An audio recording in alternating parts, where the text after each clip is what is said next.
Out of New York, and Dan Rather. Good evening. This is the CBS Evening News. Dan Rather reporting. An unprecedented corporate world shockwave and airwave industry stunner tonight. Capital Cities Communication is taking over the much larger American broadcasting company, Lock, Stock, and Dynasty, what's being called a friendly merger. Ray Brady looks at what this may mean from the business and broadcast executive set to what you see on your home TV set. It has all the drama of primetime TV. Leonard Goldenson, chairman of ABC, announcing the merger of ABC and the much smaller Capital Cities Broadcasting, a $3.5 billion deal. I feel very strongly that American Broadcasting Company will be carried on by this merger long after I'm gone. And that, to me, is one of the greatest things that could happen. Capital Cities will pay a total of $118 in cash, plus warrants for each share of ABC stock. Some analysts say ABC made the move to avoid an unfriendly takeover attempt, possibly by Ted Turner of Turner Broadcasting. I think ABC was looking for a white knight. The sharks were circling, and Capital Cities is a company they've been very friendly with for many years. Trading in ABC was frenzied today. After it opened, the stock shot up from $74.50 a share to more than $105. ABC has been having problems. Ratings slipping both in daytime, normally its big money maker, and in prime time, and it recently shook up its management. ABC was vulnerable. It had a look of the loser about it, and in television, as in most things, nobody wants to look like a loser. For Capital Cities Chairman Tom Murphy, today's move fulfills a lifetime ambition to run a TV network. Capital Cities' revenues are only about a third those of giant ABC, but its profits are almost as large. This is going to be an operation that's going to be leaned down with the objective of generating the kind of profit margins that Capital Cities is used to, which are very, very high profit margins. The proposed merger must still come under the scrutiny of the Justice Department and the Federal Communications Commission, and some TV properties will have to be sold off to meet government requirements. That whole process could take at least a year. Ray Brady, CBS News, New York. Ohio lawmakers tonight struggled to reach agreement on a plan to reopen scores of savings and loan associations closed by the governor last week. The privately insured S&Ls were shut down after a run on several banks following the closing of a Cincinnati savings bank. Thousands of people and businesses remained cut off from their cash. Ned Potter has the story. Governor Richard Celeste had stopped the run on Ohio saving institutions, but he still had a lot of running to do himself. The holiday he had ordered for 71 savings and loan associations was not ending as he had hoped. The vast majority of S&Ls remain open here. Their deposits are backed by the FSLIC, the Federal Savings and Loan Insurance Corporation. I thought insurance was insurance is insurance, but not anymore, huh?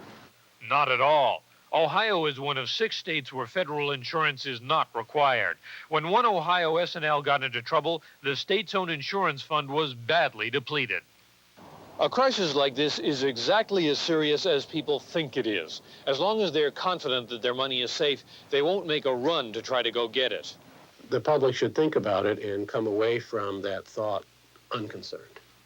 Many of the nation's financial analysts are urging people to stay calm. Well, I think they should know that there is no correlation between what's happening in Ohio and what is happening in their states. Help this legislature to solve Ohio's problem, the state legislature is at work on an emergency bill under which every savings and loan must have federal insurance or sell out to someone who does. Ohio Savings and Loan Information Center. But despite all the action, up to 900 depositors an hour have been calling a state hotline for advice. It's just a little early for any. I don't believe that anybody can give me too much reassurance at this time. I'd like to, but I don't know. Ohio says it will get through this period. But if indeed a financial crisis is only as serious as people think it is, those who find a closed door when they come for their money think it looks very serious indeed. Ed Potter, CBS News, Columbus, Ohio.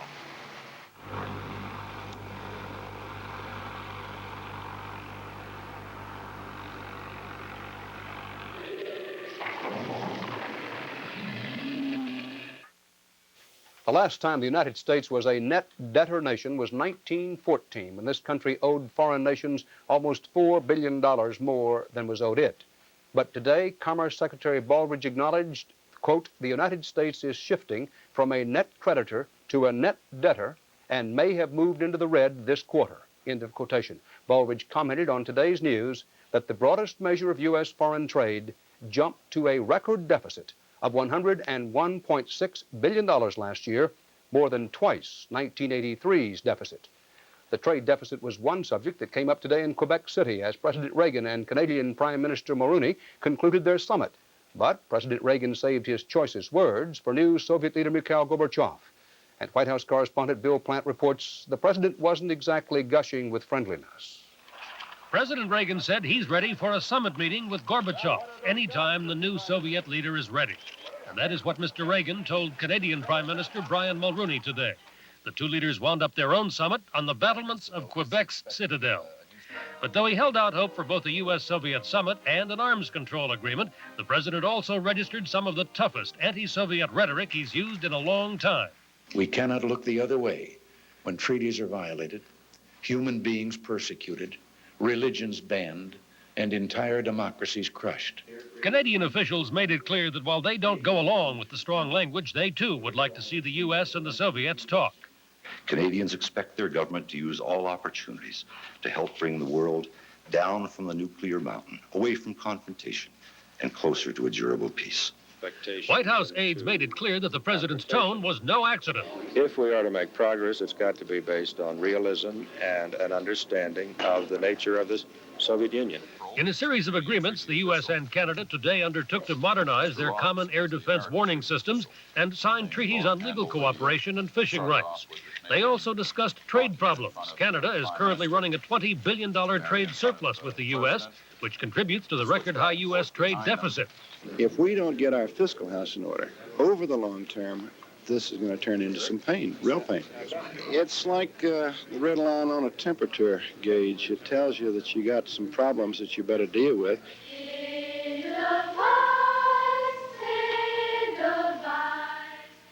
As Mrs. Reagan and Mrs. Mulroney listened to a children's choir, officials on both sides were calling the summit a success. In no small part, they said, it was because of the special compatibility between the Reagans and the Mulroneys.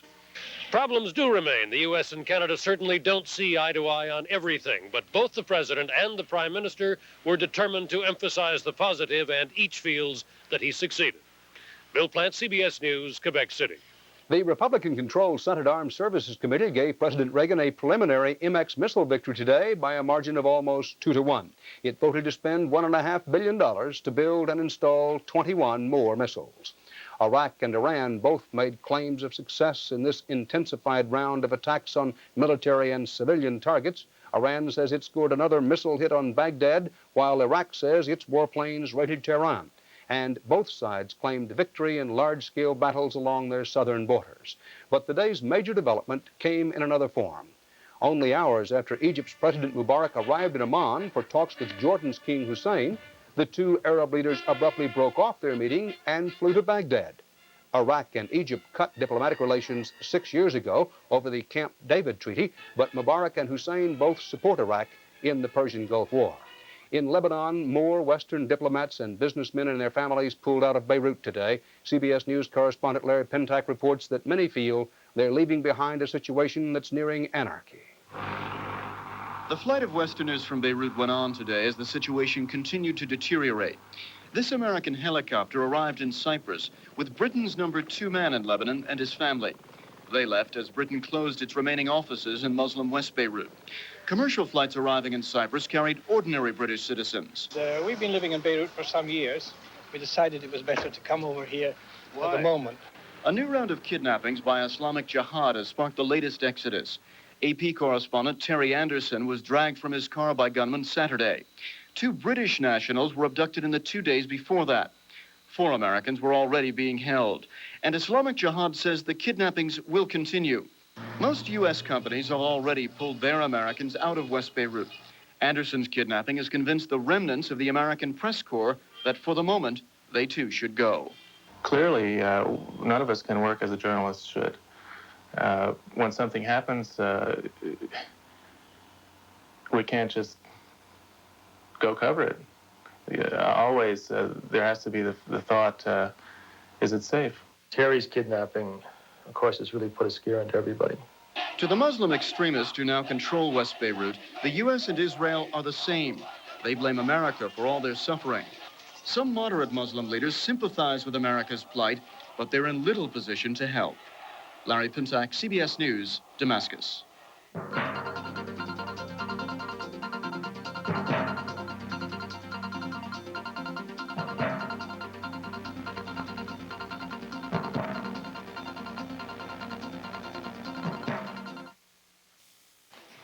The United States Supreme Court today struck down a key federal election law. The justices ruled 7-2 that political action committees, PACs, may spend unlimited money on presidential campaigns.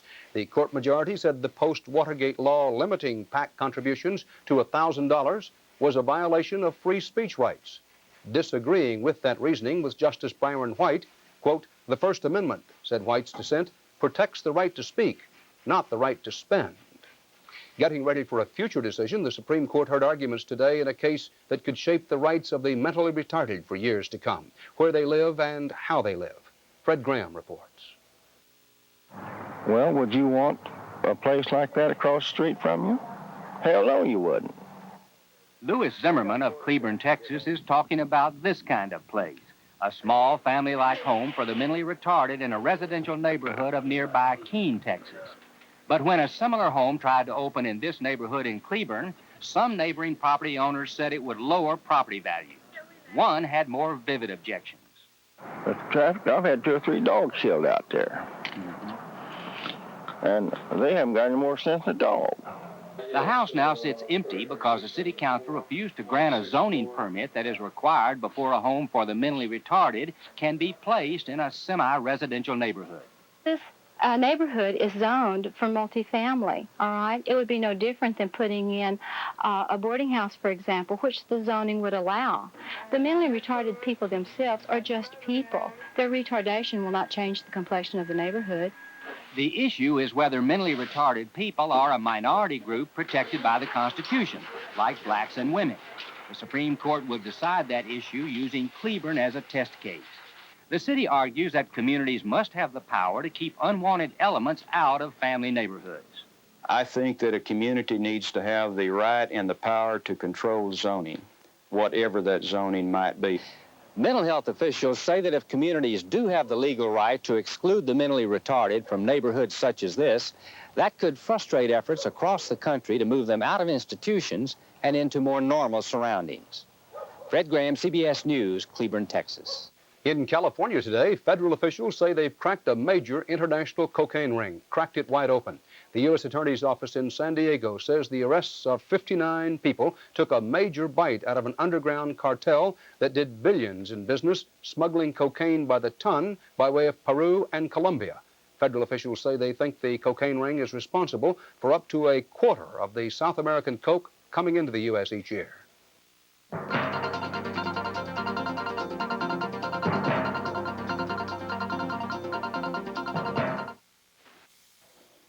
Tonight, a CBS News Insight report looking hard at a comforting statistic. Figures indicate that in 1983, U.S. commercial airlines carried more than 300 million passengers, more than 3 billion miles, with just 25 fatalities. But as you fasten your seatbelt and relax, you might imagine a sign saying, "Danger, do not inhale." Ed Rabel explains. The airlines say it, this is the safest way in the world to travel. But this flight attendant says she's sick of it, and she's taken legal action against her own airline. I think they've ruined my lungs. My doctor tells me I have black lungs. I have a chronic cough. I don't know what it's going to lead to. And she is not alone. We have lightheadedness, dizziness, disorientation, chest pain, shortness of breath, eye, nose, throat irritation. The common aviation flying public has absolutely no idea what kinds of conditions are in the aircraft. Hawaii lawyer Peter Trask is one of a growing number of critics who are charging those conditions may be hazardous to your health, especially if you fly long distances. Here's why, they say. To save money on fuel, some airlines are purposely reducing the amount of fresh air on board by directing pilots to switch off fuel-consuming devices called air packs. Example, a DC-10 manual tells the pilot not to run the maximum number of air packs because fuel consumption will be increased. So, much of what passengers breathe is recirculated air that could have increased levels of carbon monoxide, carbon dioxide, bacteria, and insufficient oxygen. When you add on to that high altitude, cigarette smoke, ozone, contamination from the engines, and poor ventilation rates, you push that air quality out over the margin and make it unhealthy. You can get a respiratory infection. It may be that there are other health effects as well. Like this 1977 incident studied by the Center for Disease Control, in which a poorly ventilated Alaska jet was delayed on the ground for 3 hours. Everyone remained on board. Result, 72% of the 53 people on board got the flu from one passenger. Events like that were probably occurring all over the world. The FAA declined to be interviewed on that and other cabin air quality issues until an independent study on the matter ordered by Congress is complete. Meanwhile, the agency has been charged with failure to set proper cabin air standards. There are no standards. They're, number one, inadequate, and number two, inconsistent. Our examination of the alleged problems with air quality did not reveal any problems. Donald Collier speaks for the airline industry. We've got 350 million passengers a year flying the airlines, and due to the small number of complaints, we feel that it's pretty well controlled.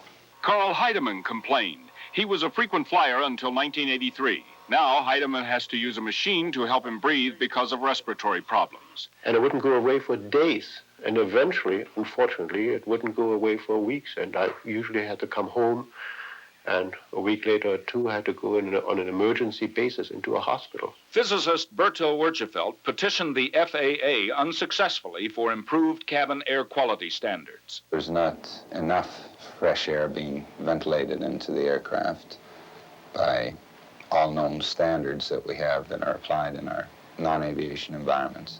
Industrial hygienist Raymond Carey tested the air aboard 4 half-empty night flights. He found high levels of carbon dioxide on one flight, a violation of FAA regulations on pressurization on another flight, and 5 times the normal levels of bacteria on all 4 flights. When you start putting them all together, I think you come up with a total stress on the body that you don't find in other workplaces. I'm angry because it's a problem. It's a problem that's been made known to companies, and they're not doing anything about it. For those who are flying now and perhaps suffering for lack of fresh air, there is, critics say, this immediate remedy, and it's simple. There has to be no refurbishing of aircraft. There has to be no equipment added to it. Just turn on the air conditioning packs. Of course, that would cost the airlines several $100 million, but they could pass it on to passengers. A big jump in airfares? Hardly. Just $1 or $2 per ticket. Ed Rabel, CBS News, New York. Baseball Commissioner Peter Ueberroth today reinstated Hall of Famers Willie Mays and Mickey Mantle and prepared to set new guidelines to control future association between baseball personnel and gambling casinos. Both Mays, a part-time coach for the New York Mets, and Mantle, a spring training batting instructor for the Yankees, were suspended by former Commissioner Bowie Kuhn while they took jobs in Atlantic City casinos. Ueberroth said the ban on dual jobs in baseball and gambling casinos would remain in effect until a new policy is set, but he said, and I quote, "An exception is being made to these 2 great players because of what they mean to our game."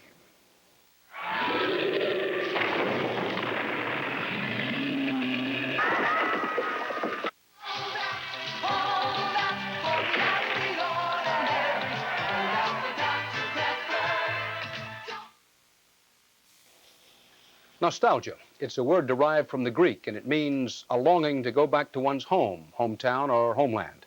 And what do we seem to be longing to return to these days? Bernard Goldberg has an answer. It's part of the American spirit to boldly go where no man has gone before. It's part of Madison Avenue's spirit, too. They're always on the cutting edge of the future, aren't they? Well, Madison Avenue has taken a bold look into the future, and guess what they found? Mr. Ed. Hello. Wilbur says you ate all the Tostitos brand tortilla chips. Me? On Madison Avenue these days, the future is in the past. When I was younger, so much younger than today, I never... Yesterday is back. Nostalgia is the newest thing on Madison Avenue. Baby boomers have become yuppies, and yuppies have money. So Madison Avenue is taking them and their wallets on a voyage into the past. We're using 60s music to sell 1980s cars. And we're doing that because the people we want to talk to were growing up in the 60s. They feel very good about the 60s, and we want to evoke those good feelings and relate them to the Mercury cars. We must stop Godzilla before he destroys the city. Advertisers are selling the good old days as much as anything else. They were fun days, even if a giant lizard was destroying everything in sight. What could he want? And you can't turn around anymore without running into the baby boomers' favorite cops. These are for you. But there's a catch. I had a hunch, Joe. You have to share. There are times, though, when nostalgia just isn't what it used to be. And you? Madison Avenue, always more a state of mind than a street, has figured it out. Memories mean money. Even if your ancestors came here with 2 salamis under their arms, you want to think that there was an America that was golden and filled with white picket fences and beautiful children. It makes us all feel good. We all want to yearn for those golden times that didn't exist.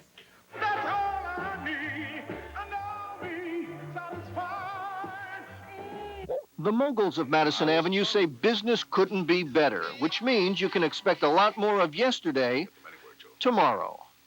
Good night, sweetheart. Well, it's time to go. Bernard Goldberg, CBS News, New York.